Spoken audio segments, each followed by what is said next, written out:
Where in the world Nigeria, where a new wave of violence from herdsmen has killed hundreds of Christians in the northern part of the country? Church leaders are calling it ethnic cleansing. Joining us with the latest from Abuja is CBN Nigeria Director Felix Oisamoje. And joining us from our Washington, D.C. studio with the latest is Emmanuel Ogebe. Emmanuel's an international human rights attorney. He's had relatives killed in the recent violence. First, Emmanuel, tell us what happened to your family members.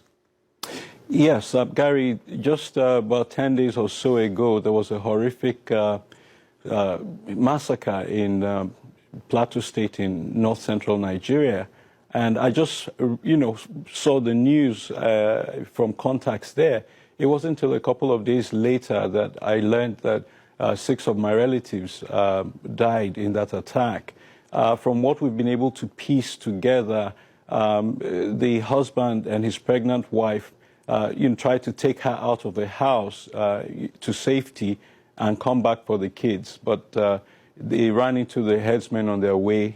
They shot him and his pregnant wife, and they went into their home and they killed their 4-year-old son and their 6-year-old daughter, who were asleep in their beds. They also had 2 relatives who were visiting for the summer break, and those were killed as well. So this was really a horrific slaughter. Over 238 people were killed.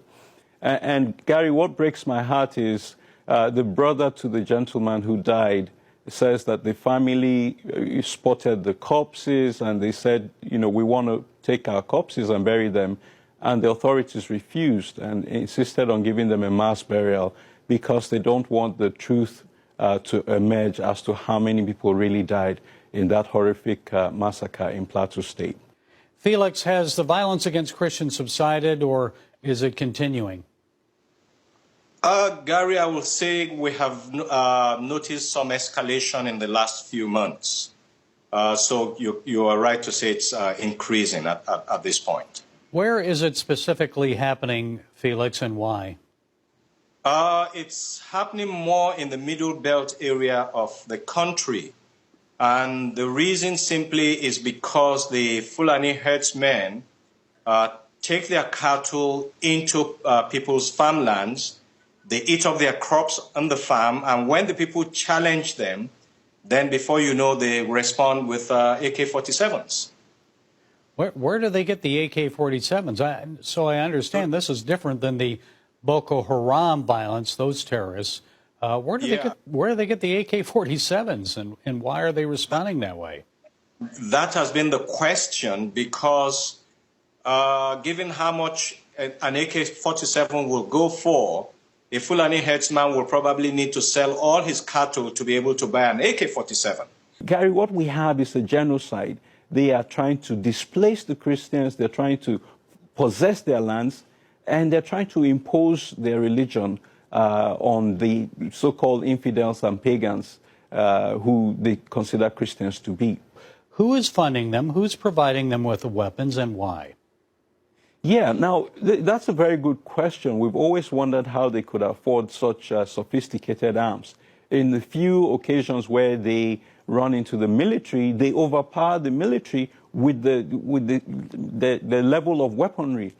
And there's several theories. One of them, of course, is that the arms proliferation that resulted from the collapse of Libya saw an influx of arms into the country that fell into the hands of both Boko Haram and the Fulani herdsmen. But even more sinister is the fact that a lot of these cattle are owned by very rich Fulanis who are in government and who are in power. So there is a strong belief that the Fulanis, the ruling elite, are actually funding these herdsmen to conduct these attacks because that way they can dominate politically and they can dominate physically in terms of land grab. The attacks are coming from the Fulani herdsmen who actually brought jihad. They brought violent jihad to Nigeria in 1804. And many believe that this is simply a continuation of that jihad. I can tell you that in Plateau State in particular, over 50 communities of Christians have been cleared, they've been de-Christianized. The Christians have been pushed out, and these communities have been overrun and taken over by the Fulani herdsmen and their cattle. So this group is actually worse than Boko Haram. Boko Haram has rules of engagement. They have some kind of ideology. These people slash, kill, and burn. I think they exemplify what the scripture says in John 10:10. The thief comes but to steal, to kill, and destroy. And they're destroying. Christians are being hunted on their farms, in their homes. They're being slaughtered. This is a genocide. In Benue State alone, this year, over 500 Christians have been killed in that one state, including, Gary, you must have heard about this, the shocking attack in April where they attacked a church mass and they killed 19 people, including the priests who were serving communion in the church that morning. So 19 worshippers were killed in church. One more recent incident, last weekend, the Archbishop of the Anglican Church of Jos, his home was attacked and one person was killed. So, Gary, what we have is a genocide. They are trying to displace the Christians, they're trying to possess their lands, and they're trying to impose their religion on the so-called infidels and pagans who they consider Christians to be. CBN, I know, has worked in Nigeria for years, Felix, and I know in the past we've reached out to help people displaced by the Boko Haram violence. So what are we doing now to help? One of the things our team just came back from a place called Kagoro in the north central area of Nigeria, where has experienced a lot of violence as well related to the Fulani herdsmen.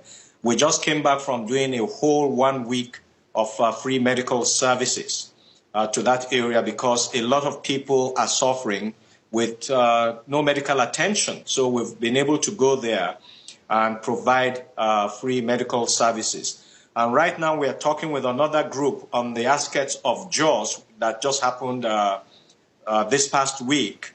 We are talking to a group there to see if we can go in there, probably do a medical mission as well, and then do some kind of empowerment projects.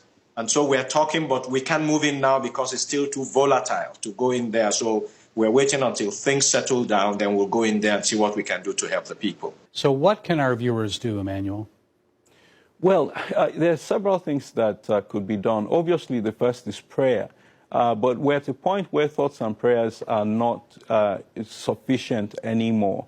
Over 2,000 people have died from the violence in Nigeria this year already. We're talking about deaths in the thousands. Nigeria is now the deadliest place in the world to be a Christian. And so we need international pressure. The UK House of Lords just last week had a debate, and they said this is no longer a herdsman-farmer conflict. This is genocide. Most of the Lords were consistent in their depiction of what is happening. Now, in addition to that, we need aid. I know that CBN 700 Club is in Nigeria, so if people support CBN, we know that CBN will deliver to the people who are afflicted. But we need the members of Congress, the U.S. Congress, write to your congressman.